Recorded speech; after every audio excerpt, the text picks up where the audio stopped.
Hey, welcome to Maximum Bat Speed. I want to do a video here of Jose Altuve, just an amazing player, and I want to just do this video here and hopefully you can learn something from the mechanics that he applies in his swing that will help you to be just a better player. Now, Jose Altuve is 5'5" and just plays like a guy who's 6'5", just tremendous. And I'm going to show you what he does that helps him to be such a great hitter, not only for average but for power. So let's get started here.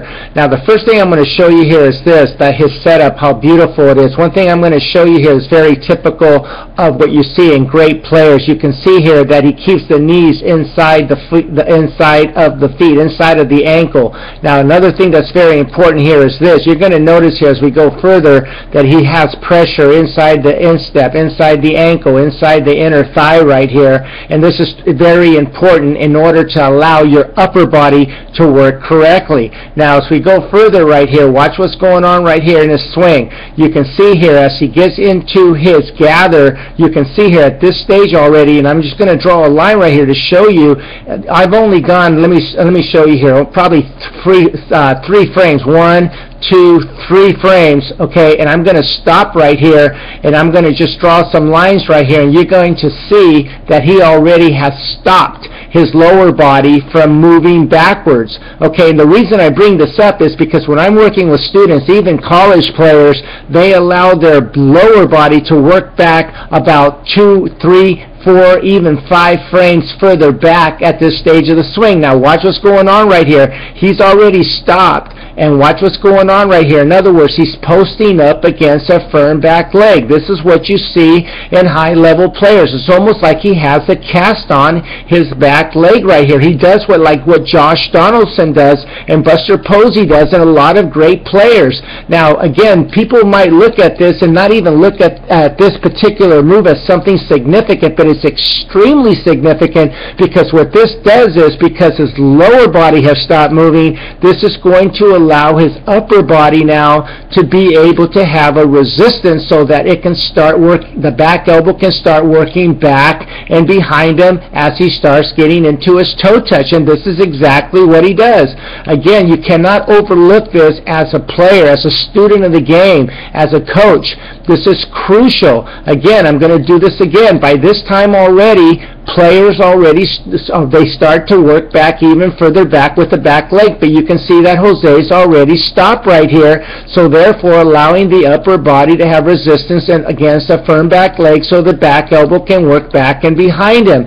Now you can see right here that Jose has beautiful balance right here. In other words, you can see here that he lands at a 50-50 balance with his lower body. Beautiful symmetry right here, and he's probably right now about 60% of his height, and this is very standard with MLB players. MLB players tend to have longer strides that you see in high school and college. So if your stride is not about 55 to 65% of your height, I would highly recommend for you to start going to that particular distance in order to help you to have better ground force as you start to get into your heel plant. And by that I mean this. Watch what's going on right here. As he gets into his heel plant right here, you can see, and this is something that I don't see at lower levels as well. Watch what goes on as he gets into his heel plant. As he gets into his heel plant, now you can see here, I'm just going to draw a line right here, and if I draw a line from his knee all the way down, you're going to see a gap between his knee and his ankle right here. And why is this so important? Well, this is going to allow him to post up against a firm back leg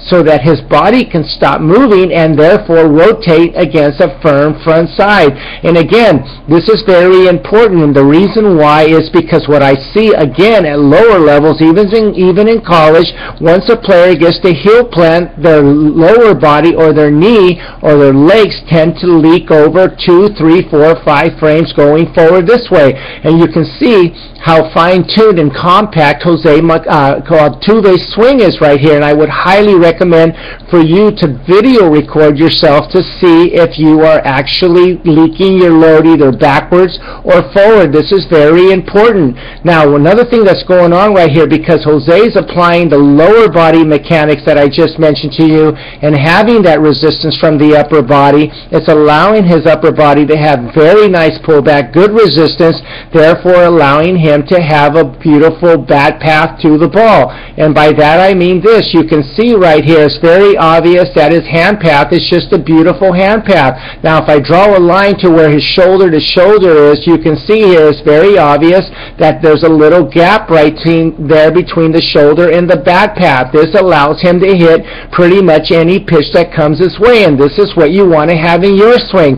It's not something he's thinking about. It's occurring by applying the lower body mechanics and applying great upper body mechanics, and therefore as he gets into the front leg, again posting up against a firm back leg, not leaking anything, it allows his upper body to work correctly as well. Now I bring this up in my videos all the time, and this is very important, and I want you to understand that if you're not doing this, I would highly recommend for you to do this. Watch where the elbow is right there as he gets into his toe touch, and watch how it works up to the height of the mouth immediately right there as he gets to the point of contact. Now it's very obvious right now that the elbow is working up to the height of the mouth right here. If I draw a line from the mouth right there straight across, you can see it's what you see in elite high-level players. And why is this so important? Well, it allows you to work to the ball and through the ball, and watch how his extension right there, you can see here what a beautiful job he does of letting his body or his arms extend through the ball. His bat is fully extended, and with his arms fully extended, giving him the opportunity to have tremendous whip through the ball. Now again, this is something that he does naturally, not thinking about it. It occurs because he's posting up against a firm front side, therefore everything stops, so he gets that tremendous whipping action to the ball and through the ball because the elbow's working up through the height of the mouth, and therefore giving him tremendous extension. All this is a result of what's going on with the lower body. That's one of the reasons why as a coach I focus so much on the lower body. I just did a 2-hour and 45-minute video explaining a lot of what I'm explaining to you in this particular video in great detail. If you're a parent and you are struggling with teaching your child how to teach him or her how to hit, I would highly recommend to go on a desktop computer and go in order how to build your swing plan. It will help you tremendously. Now Jose Altuve, one of the best players in my opinion that ever played baseball. I think this guy's going to be a Hall of Famer. Beautiful mechanics again. A great swing, guys. Ladies, it all starts with the lower body in order to have great resistance as far as the upper body, and also to get to a firm front side and be able to explode to the ball and through the ball. Please give me a like if you enjoyed the video. Thank you so much.